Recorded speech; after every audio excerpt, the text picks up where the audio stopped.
Karibu mpendwa msikilizaji na mfuatiliaji wa St. Gaspar Media katika kipindi cha tafakari ya Injili ya siku. Leo Jumanne, juma la tatu kipindi cha Pasaka, mwaka A wa Kanisa. Masomo ya leo. Somo la kwanza linatoka katika kitabu cha Matendo ya Mitume sura ya 7 aya ya 51 hadi sura ya 8 aya ya kwanza.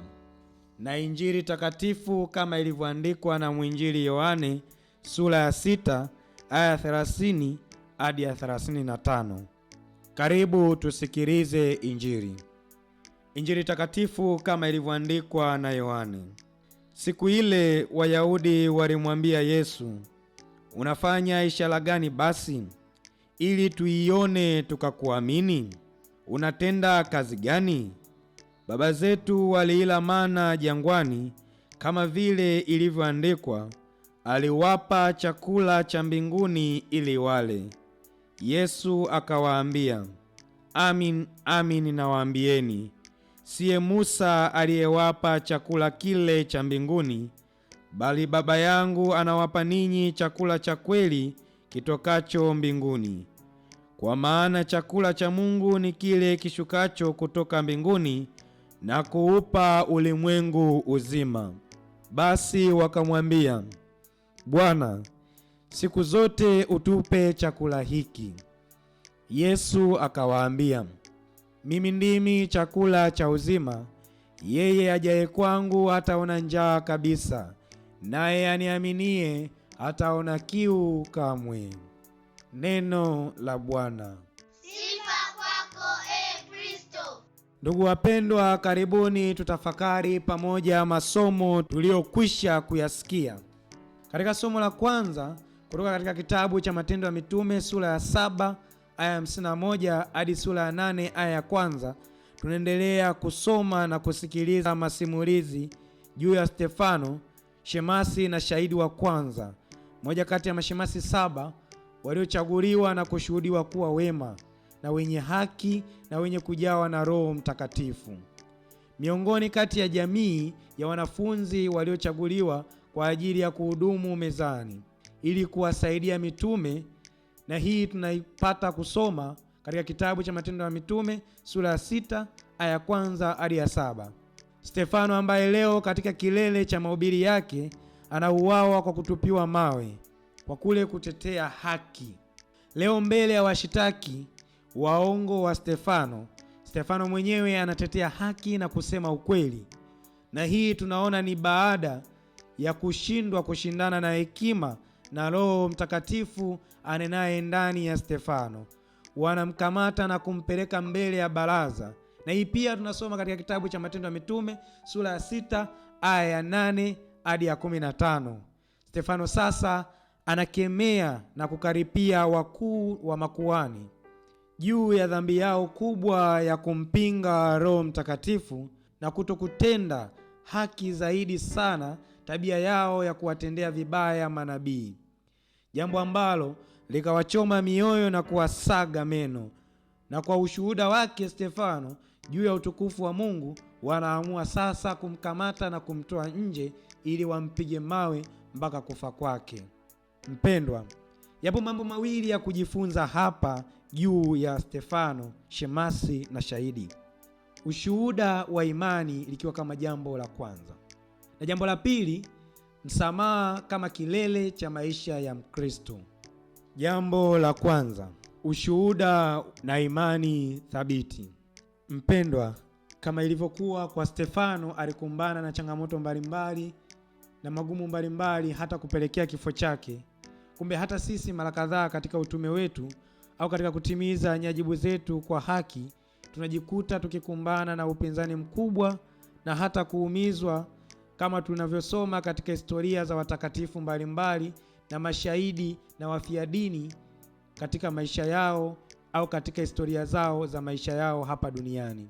Kumbe ni mwaliko wetu leo daima tusikate tamaa na kurudi nyuma, na badala yake tubaki na msimamo imara na wenye imani thabiti. Jambo la pili, msamaha kama kilele cha maisha ya Mkristo. Mpendwa, katika kifo chake Stefano tunayasikia maneno ya upendo na msamaha, maneno ambayo hayatofautiani sana na maneno yake Kristo pale msalabani yasemayo, mikononi mwako naiweka roho yangu, ambapo na yeye Stefano mwenyewe akiomba anasali na kusema kwamba Bwana Yesu Kristo, pokea roho yangu. Akapiga magoti akalia kwa sauti kuu, Bwana usiwahesabie dhambi hii. Akiisha kusema hayo akalala. Stefano hapa anatufundisha na kutudhihirishia alama kuu ya maisha ya Mkristo, ambayo ni uwezo wa kupenda na kusamehe hata katikati ya nyakati ngumu za kukataliwa, kutukanwa na kupingwa, hata na wale ambao tulikuwa tunawategemea katika maisha yetu. Na katika somo la Injili ya Yohane sura ya 6 aya 30 hadi 35, Yesu anawaambia Wayahudi kuwa yeye ni mkate wa uzima ushukao toka kwa Mungu. Kumbe ni baada ya muujiza mkubwa ambao Yesu mwenyewe aliufanya kwa kuwalisha umati mkubwa wa watu 5,000. Sasa Yesu mwenyewe anatoa mafundisho ya kina na ya ndani zaidi juu ya Ekaristi Takatifu, ambapo Wayahudi wanaikumbuka mana, yaani chakula cha mwilini, lakini Yesu anawaelekeza kwenye hitaji la kiroho ama chakula cha kiroho, kwa maana ndicho kiupacho ulimwengu uzima. Hapa ndipo tunaona Wayahudi wakamwambia Bwana, siku zote utupe chakula hichi, na Yesu anawajibu kwa kusema, mimi ndimi chakula cha uzima, yeye ajaye kwangu hataona njaa kabisa, naye aniaminie hataona kiu kamwe. Liko jambo la kujifunza hapa kutokana na kisa hichi cha Wayahudi pamoja na Yesu. Wayahudi wanatafuta ishara kwa Yesu na wanaendelea zaidi kumfuata Yesu kwa ajili ya kupata kula. Wayahudi wamefungwa na mahitaji ya kimwili katika ufuasi wao kwa Yesu. Pengine mimi na wewe ni Wayahudi wa kipindi hichi, tumefungwa na mahitaji mengi ya kidunia na ya ulimwengu huu kwa sasa, mahitaji ambayo yanajielekeza katika mahitaji ya mwili na kujikuta daima tunatangatanga kila siku katika makanisa na wachungaji mbalimbali kwa ajili ya kupata ishara za kimwili, kama vile Wayahudi walivyokuwa wakimfuata Yesu kwa ajili ya kula.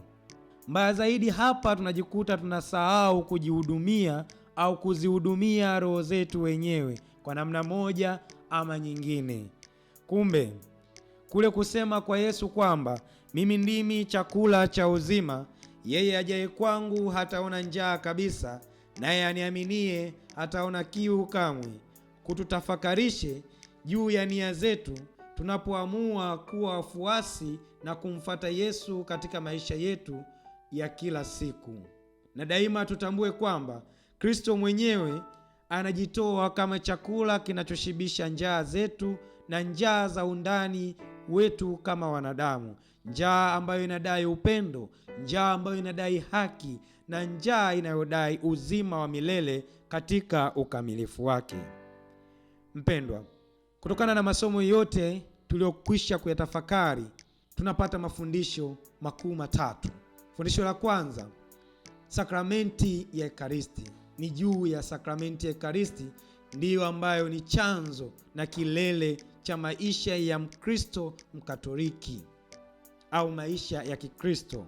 Tunampokea Kristo katika mkate wa uzima, tunapokea nguvu ya kuwa mashahidi, na tunapokea mwanzo mpya uliojaa nguvu na uweza katika Roho Mtakatifu tunapojifungamanisha na Ekaristi Takatifu katika ulimwengu wa leo.